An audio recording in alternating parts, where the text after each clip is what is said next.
My name is Marcell Hanson, and you're listening to Small Habits, Big Changes. Let's dive in.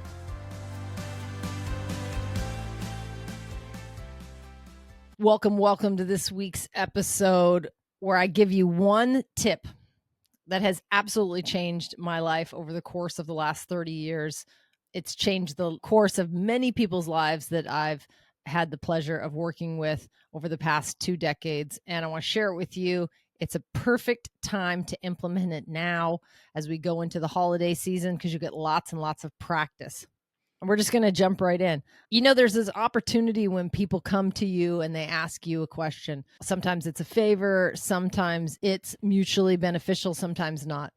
Maybe somebody wants you to help them move. We've all been there. The friends called, you have the pickup truck, or they have the pickup truck, but they need an extra set of hands. Maybe they're asking you to join in a party, in a festivity this holiday season. Maybe bring a salad, maybe a dessert. Maybe they're asking you to help decorate. Maybe they're having you give them a hand shopping. There's a number of different things that come up, especially around the holiday season. Quite frankly, you have a lot of different options of how you could respond. Now, depending on the level of relationship you're with, obviously, if it's someone that you have an amazing time with and that you would do anything for, yes, it's a lot easier to say no in many respects because you have that understanding of one another. But maybe it's someone who you don't know as well, but you might want to get to know, someone you know, more of an acquaintance, and you're not sure how to answer. A lot of people think of it as saying yes or saying no. I personally reframe that and like to think of it as saying yes or saying yes. What am I saying yes to? Am I saying yes to the fact that, yes, I'll show up Saturday morning, 7:00 with my gloves on, ready to lift heavy objects?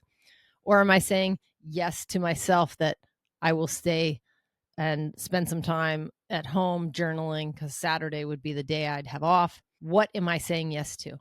In this way, it's subtle. And yes, at the end of the day, it is a going to do one or the other, or maybe both, or maybe neither. However, when I hear people share with me stories of how they have a hard time setting boundaries or quote unquote saying no to someone, I think what they don't realize is there is sometimes where that's a sum-zero game.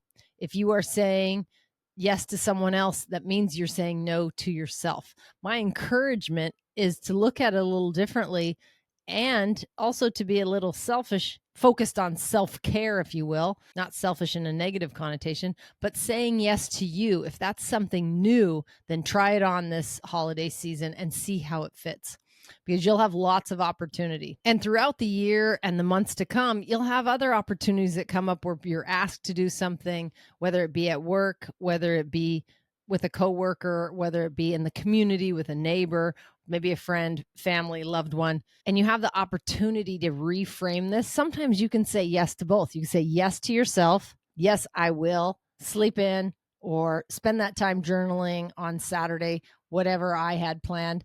And then, yes, I will come, not at 7 a.m., but I'll be there at 9:00 and I'll be able to lift for an hour and a half. You can get a lot of boxes and a lot of furniture moved in an hour and a half. And then it's up to them if they want to take it or leave it. If they say, oh, I plan to be done by 9:00, it's like, well, that's okay. But take responsibility for where you are energetically. Because oftentimes I see when people say yes to someone else, they're really saying no to themselves, and they go there begrudgingly, sometimes with some animosity or built up resentment. And this whiny sort of victimy is revealed, and nobody wants a part of that. We're in 2024 for another month here. It is really time to take responsibility, to be accountable for my actions, right?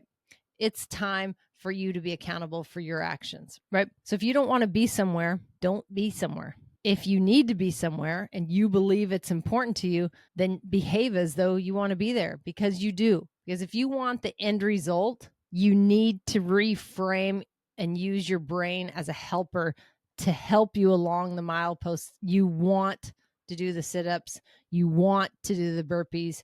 You want to do that. Now, do you individually want to do those things? Maybe not. And maybe even in that moment, it doesn't feel like it. You have to be able to connect those tiny actions to your big end goal that you do want, whether it's fitting in a certain swimsuit or whether it's having 6-pack abs. So it's day and age. It's time for you to be accountable for what's going on for you. The reason you run out of time at the end of the day, at the end of the week, that you have more week than you have time, and you've therefore not taken care of yourself, whether it be with hydrating, whether it be with meal prep or getting out and working out. It's a perfect opportunity for you to take care of you. There's no more excuses at the end of the day, at the end of the week, at the end of this year, 10 years, your lifetime. There will be no blaming anyone else. You need to be accountable for your body, what you put into it, how much time you spend taking care of it, and responding to its communications to you. This is a big part of it. Accountability and the reframe go hand in hand. Accountability can't really happen until the mindset is reframed. Sounds a little like brainwashing. And the truth is, a lot of you guys' negative self-talk, when I hear people, when I ask people how they are talking to themselves, they would never, ever say that to another human, ever. They would never, ever say that to like a loved one or a child or even a pet, but they say it to themselves.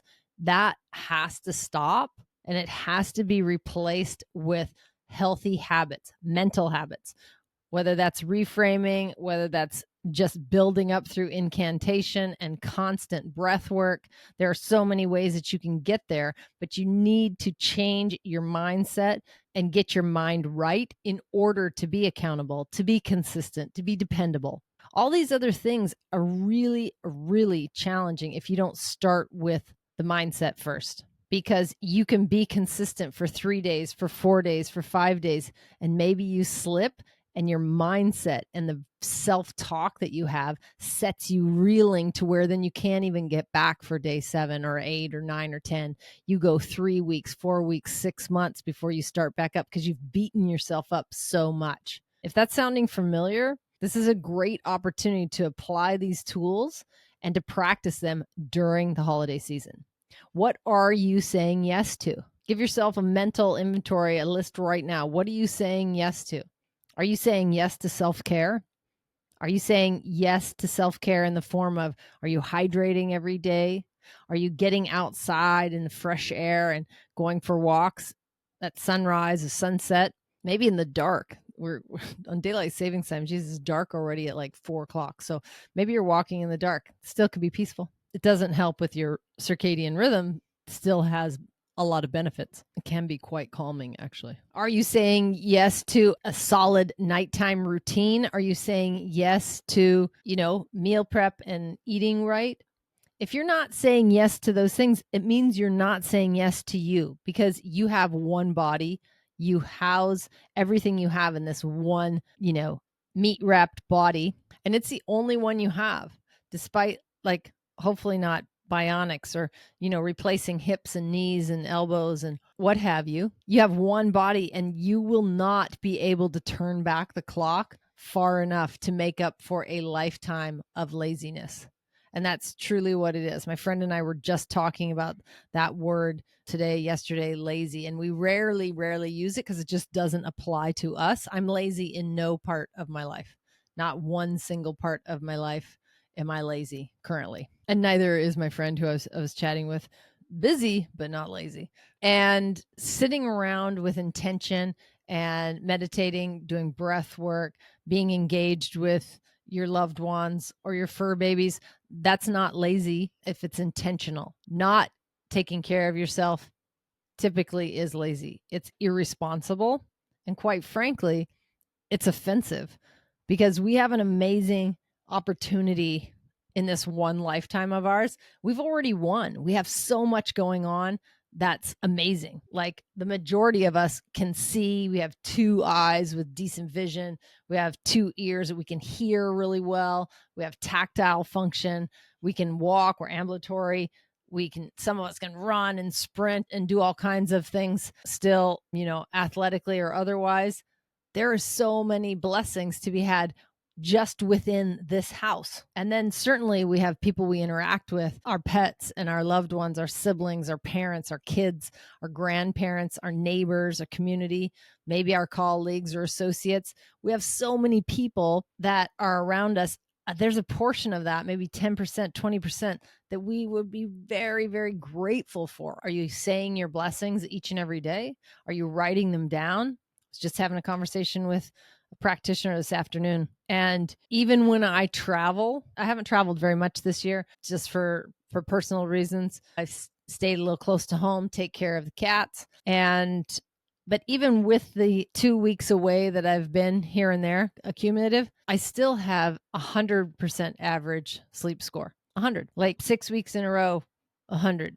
One day when I was in Vegas with my sisters last month, I only slept about 5.5 hours, but I did everything else right. As far as I drank enough water, I was very active, even though I sat at the tables for hours at a time.